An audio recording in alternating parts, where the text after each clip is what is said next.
Come here, little one. Easy, lady.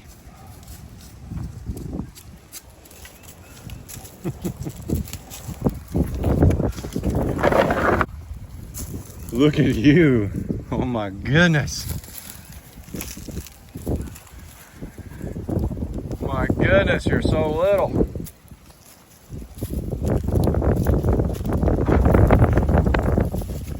Mom's got her all cleaned up. So this is officially Sugar. So this is Mom, this is Nellie, this is Honey. So she was born a year ago and 1 week. She was born yesterday. So we got Honey, Sugar, and Mama Nellie. And of course, Allie and Princess. What are you doing? What's she doing? Huh? Hi. Say hello, world. Oh my goodness.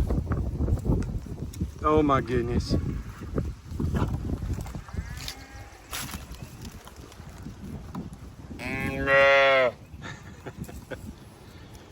You were brand new yesterday. Barely moving and nothing.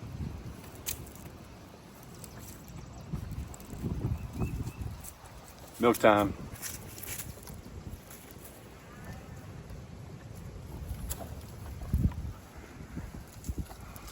Wow, still gets me every time.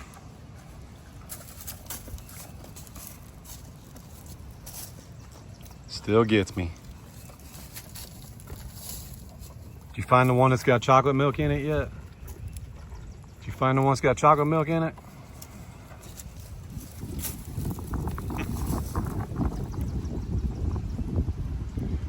Mom's doing great. She's looking good. Afterbirth is passed. But if you want to see that full video, it's on our main channel. I'll link it down below, but that was yesterday. Bye, Mom. It's all right. Yep.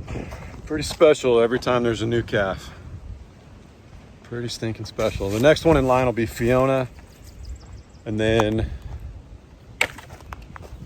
Bunny and Tipsy. And then Glory.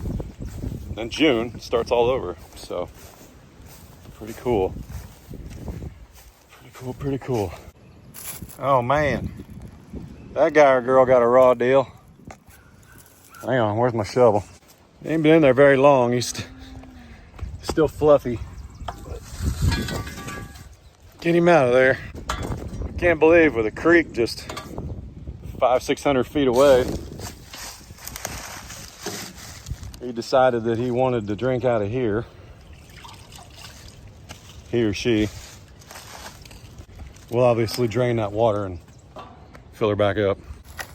So yesterday, we did some moving around and we stuck old, hey buddy, you're looking better. I'm glad he didn't actually get you very good.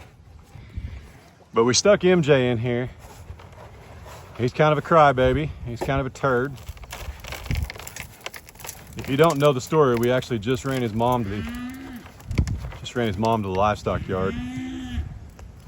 She was looking for bigger pastures, too cool for school here. He's already posturing up, thinking he's his dad.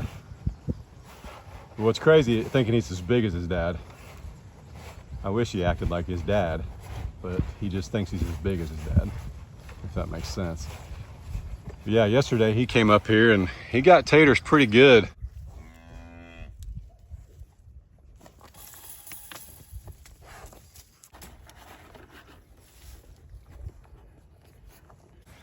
Basically, he's stabbing him with his horns, and that is not okay. So we'll see what happens here. And I'll watch Tater's, I'll watch his neck. Here we go. No, I ain't gonna do it. I'm about to put you back in there with your dad, because nobody over there will take your stuff. But see, he won't mess with Frank. Frank will roll him. Let me back up, see if he'll come down here.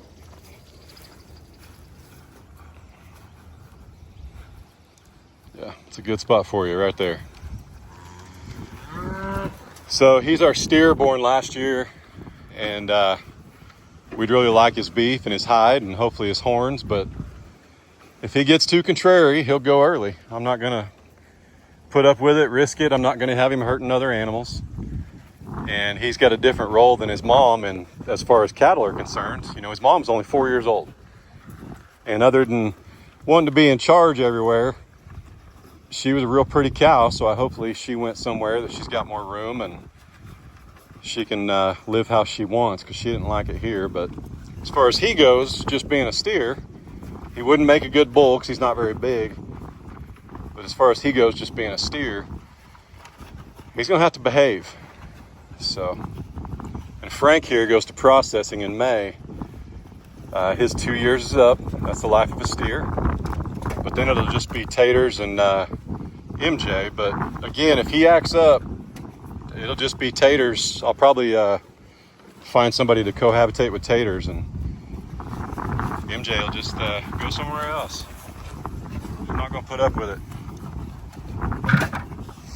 Frank, you keep him in line, okay, buddy? Keep him in line.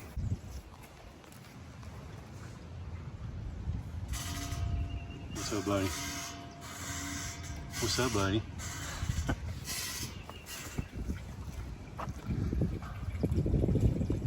Somebody mentioned MJ not being very, like 5 or 6 months old, and Taters being a year old, but there's actually only a month between MJ and Taters. That's a February of 24 and a March of 24. And there's obviously a huge size difference. Taters is a Charolais. It's not even comparable. But I'll put it this way. Princess is one of our smaller calves, a heifer calf, and she's a month and 1 week younger than MJ, and she's almost as big as he is. Honey's actually, I'm sorry, she's 2 months younger. So that's why he's a steer, not a bull. A couple days ago, I told you guys that I rented well, you saw me rent it.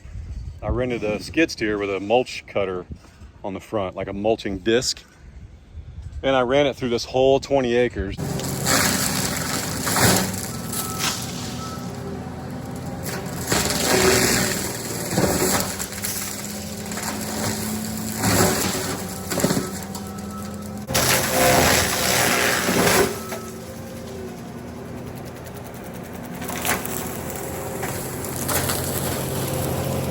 To be honest, you know, it's one of those things, like when I look at it, I don't see much of a difference because I stare at it all the time. When you guys look at it, you see a huge difference.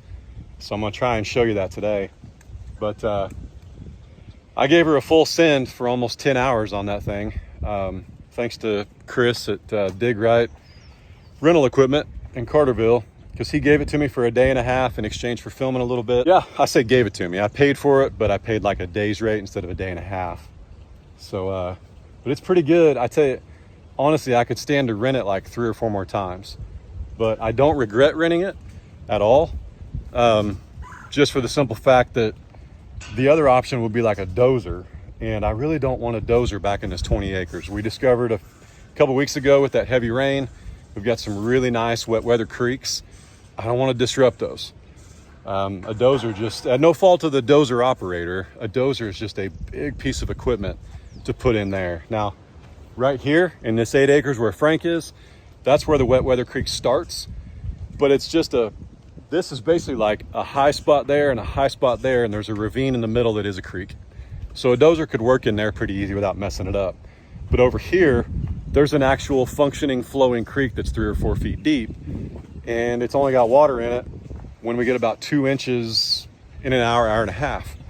Well, that's a great spot. There's several great spots that we found to put a pond, even just a wading pool. So yeah, that's what we're up against. And I mentioned we don't really want a pond with fish in it for the cows, and somebody said, well, fish are going to find their way to every pond. That's true, because of birds and pond way upstream, and if we get 5 inches of rain one Saturday morning or any morning, might have some fish overflow out of that pond and make their way here to that wading pond. But what we won't find in a true fishing pond, if I build it where the cows can't get to it, is cows. That's what I'm after. It's not, I don't care if there's fish in it, they'll probably keep it cleaner, but I don't want cows in it, because I know what cows do to a pond.